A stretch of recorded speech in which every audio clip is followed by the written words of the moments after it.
after that whole thing, I went to Mari's book party. I showed up late.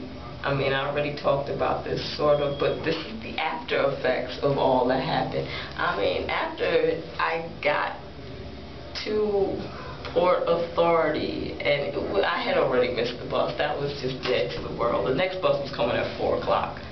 So in order to eat time, I just walked around and hung out in front of the building, and this cab driver hit on me. Something like that. It was very strange. This African cab driver walked up to me and he's like, "What are you waiting for?" And I'm like, "The bus." And he's like, "To where?" And I tell him, like, "I'm going to Patterson." And he goes through that bus is gone, you're going to be here all night. And I'm like, "No, I'm not. I know when the next bus is coming." And he's like, "Are you going to sleep there? You want to sleep there?" I'm like, "I don't want to sleep in your cab, nigga." And he's like, "No, I'll take you to Patterson if you want." And I'm like, "No, you will not." And he starts asking me if I have a boyfriend. And he's like, "Well, if you and your boyfriend come to the city, you might want to be in a cab." And I'm like, "I ain't coming to the city. And I ain't coming in no cab.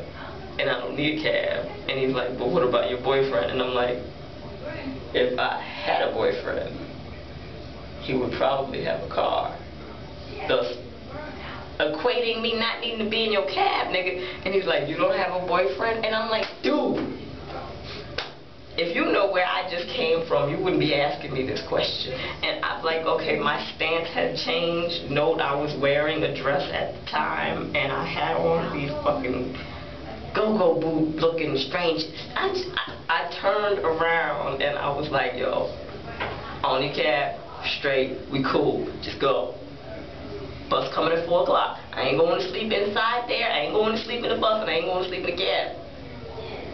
And he's like, "Okay, but if you change your mind," I'm like, "I'm going to change my mind, yo. There's like 45 people out here." So, he's still down there. So I'm like, I see this dude sitting on the corner. He's panhandling.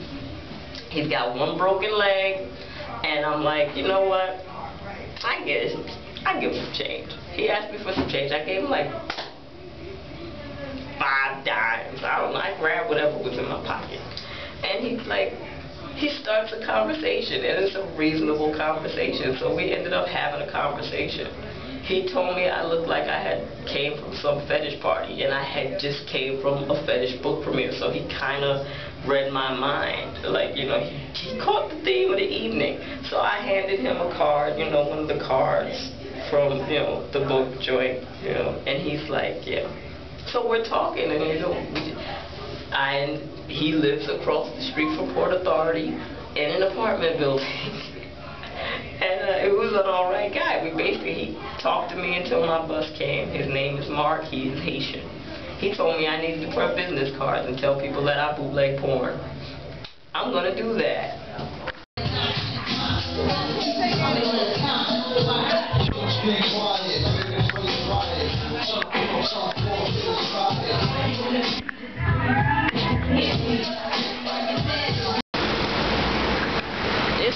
It's 3 o'clock in the morning, and I just got hit on by an African cab driver on some old freaky shit.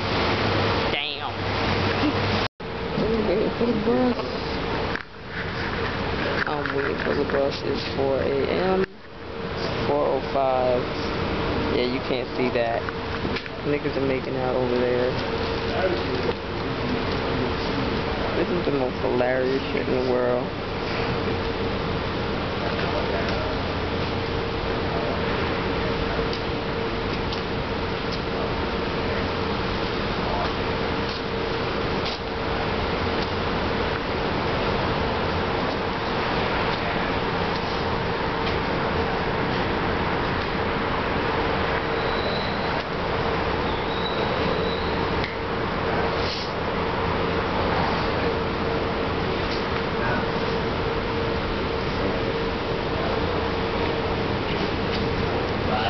Mm-hmm.